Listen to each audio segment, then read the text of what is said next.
Have you ever felt like you're your own worst enemy? Like an invisible force deep inside you just loves to trip you up right when things are going well.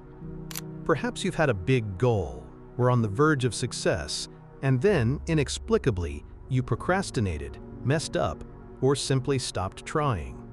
Or maybe you keep finding yourself stuck in the same old patterns, repeating mistakes, even when you consciously know better. This isn't just about a lack of willpower. It's something far more profound, rooted in the very depths of your mind. Today, we're pulling back the curtain on one of the most puzzling human experiences: self-sabotage. To understand it, we're turning to a figure who dared to look into the darkest corners of the human psyche, Sigmund Freud. While some of Freud's ideas may seem old or even controversial, his groundbreaking work on the unconscious mind offers a powerful and sometimes unsettling lens through which to understand why we often work against our own best interests. He didn't just see self-sabotage as a mistake, he saw it as a message, a complex dance of hidden desires, unresolved conflicts, and echoes from our past. Get ready to explore the unsettling, yet incredibly insightful truths that Freud uncovered about this strange tendency we have to sabotage our own happiness and success. We'll dive into the hidden parts of your mind, decode the secret language of your inner conflicts, and discover why sometimes the biggest obstacle standing in your way is you. But more importantly, you'll see that understanding this isn't about blaming yourself. It's about gaining a profound new kind of awareness, a clarity that can empower you. To truly grasp Freud's view of self-sabotage, we must start with his most revolutionary idea, the unconscious mind.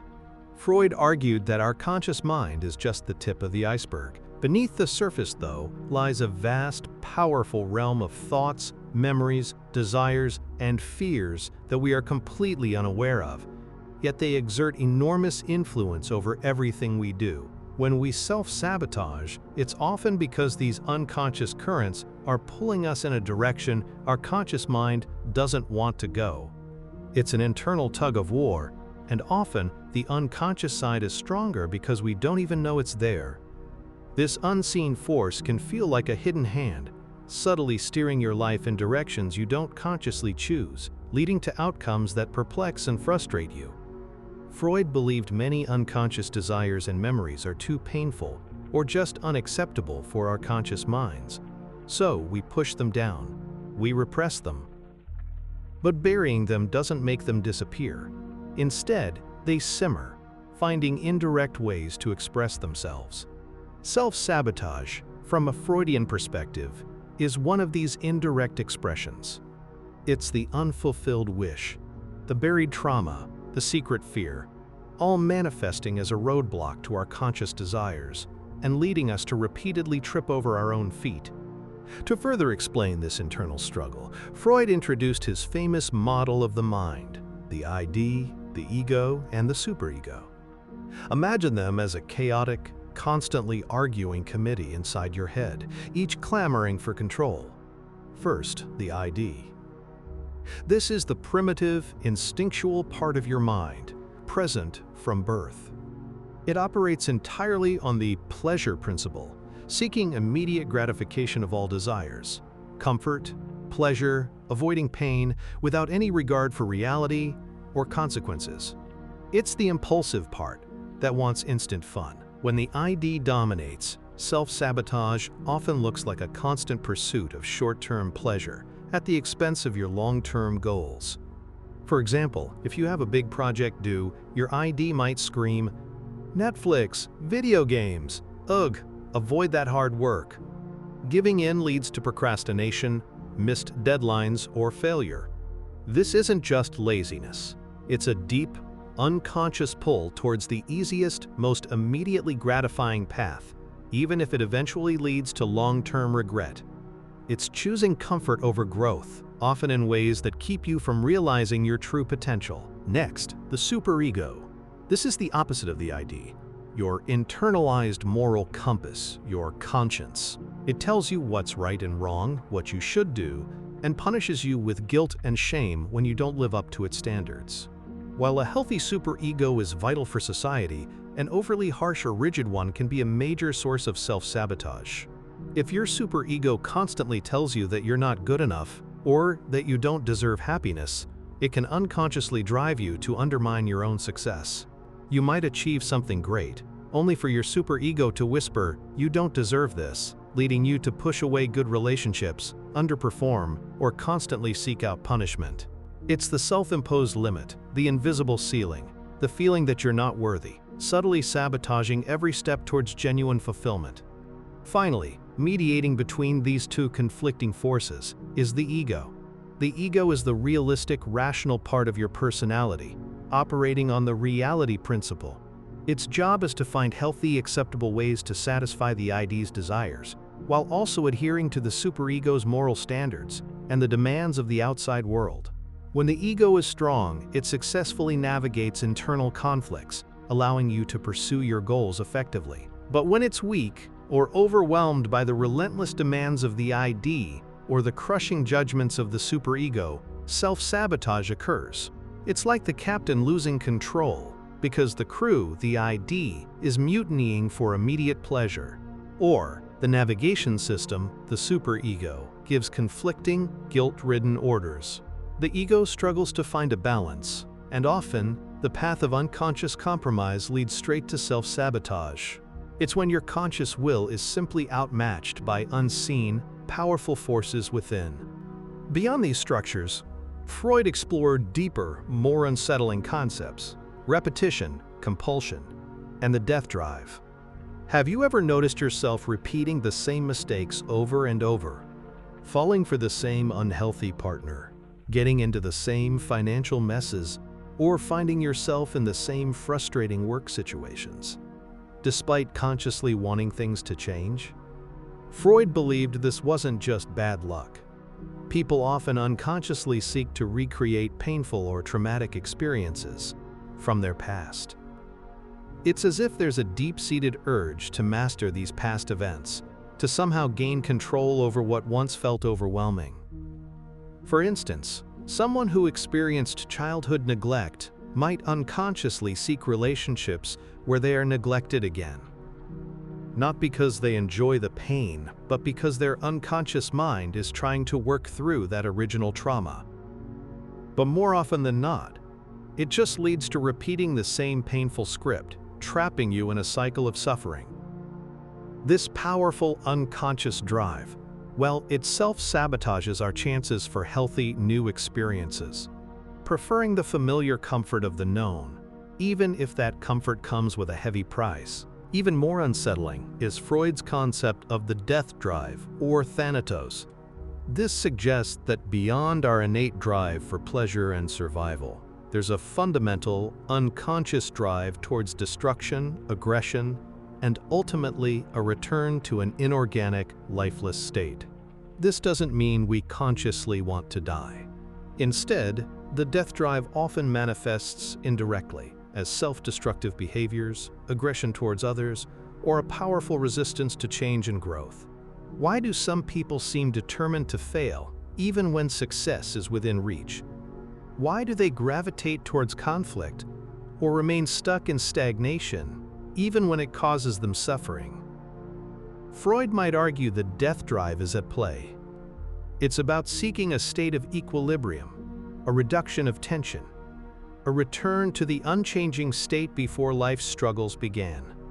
This can manifest as an unconscious desire to avoid the effort and discomfort of growth, to stick with familiar, even destructive patterns that prevent you from thriving.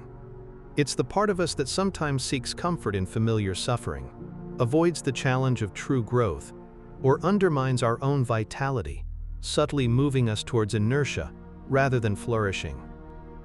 It's a profound resistance to life's dynamism and a powerful, deeply hidden engine of self-sabotage.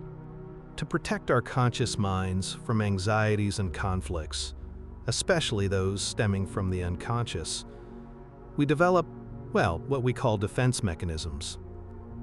These are unconscious strategies employed by your ego, designed to reduce anxiety, and maintain your psychological balance. Now, while they do serve a protective function, if they're overused or rigidly applied, they can actually, ironically, become really powerful engines of self-sabotage.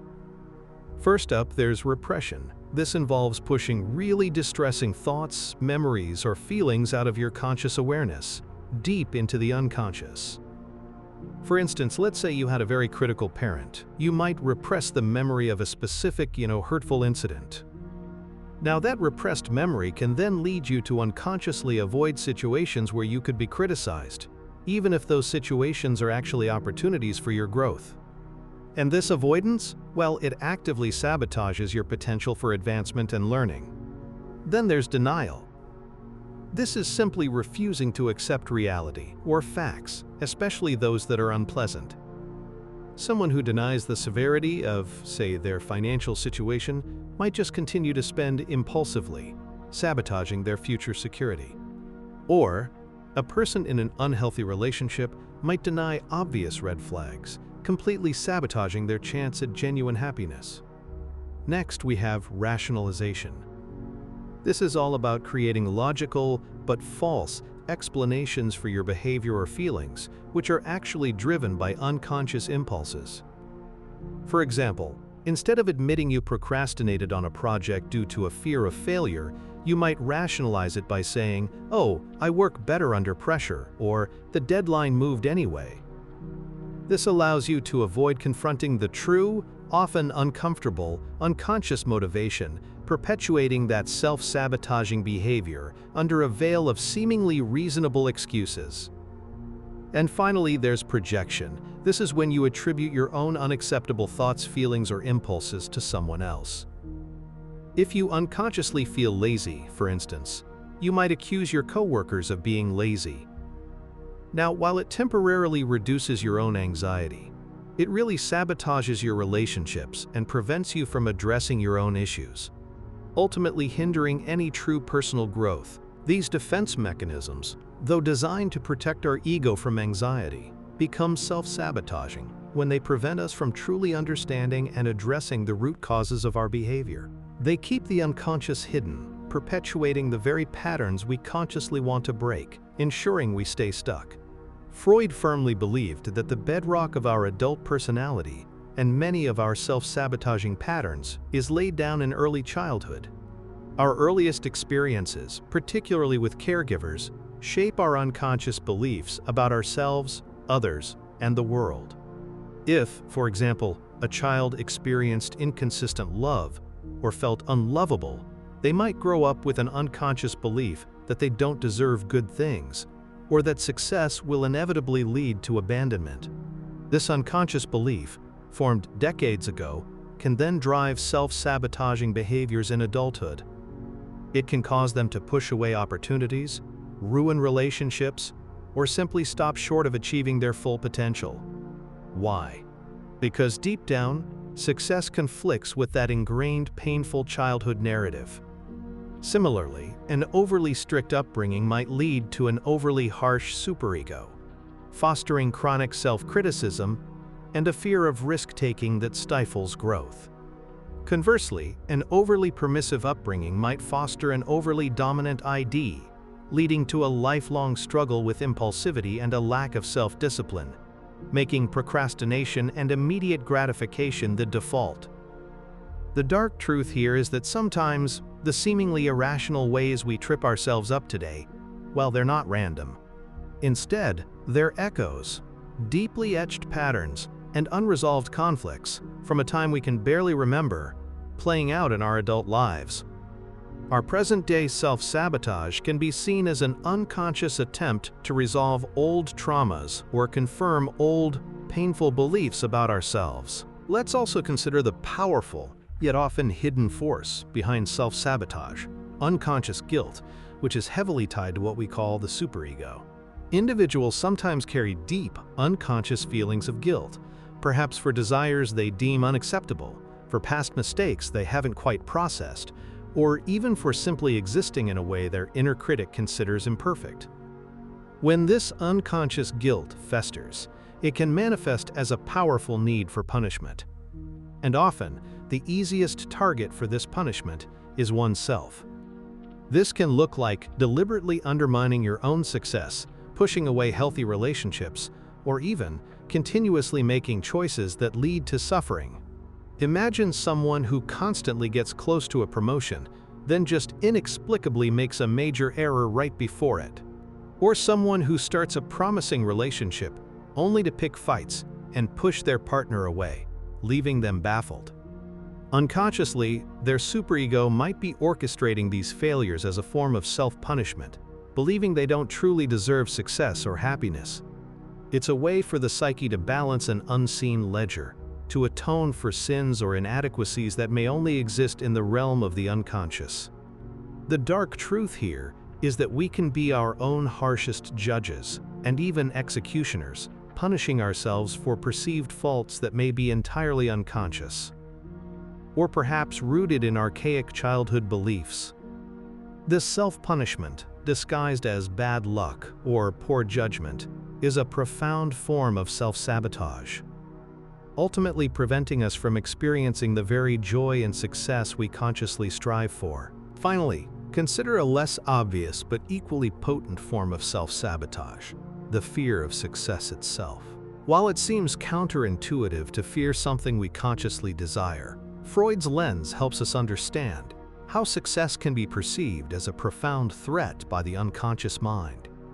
Success, by its nature, often means change.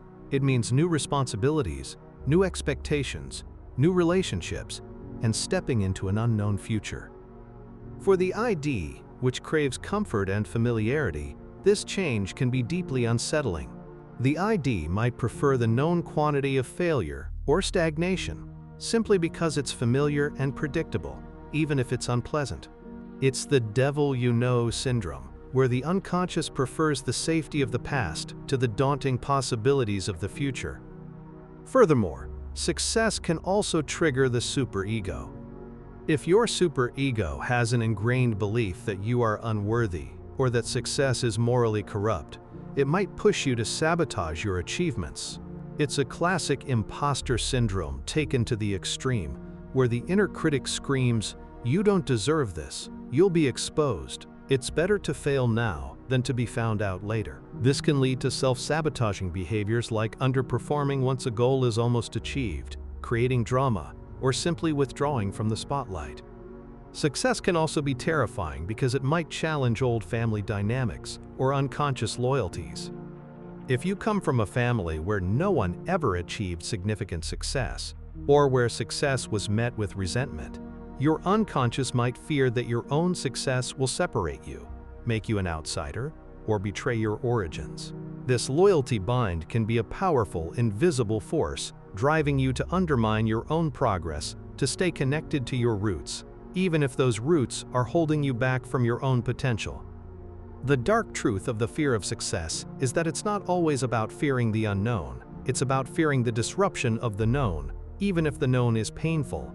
It's the unconscious mind's ingenious way of keeping things familiar, keeping anxieties at bay, and preventing the upheaval that genuine growth and achievement can bring.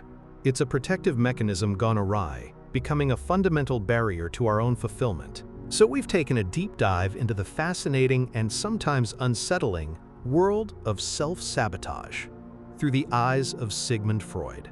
We've peeled back the layers to understand that it's not just a random act of carelessness or a lack of willpower. Instead, it's often a complex dance happening deep within your own mind.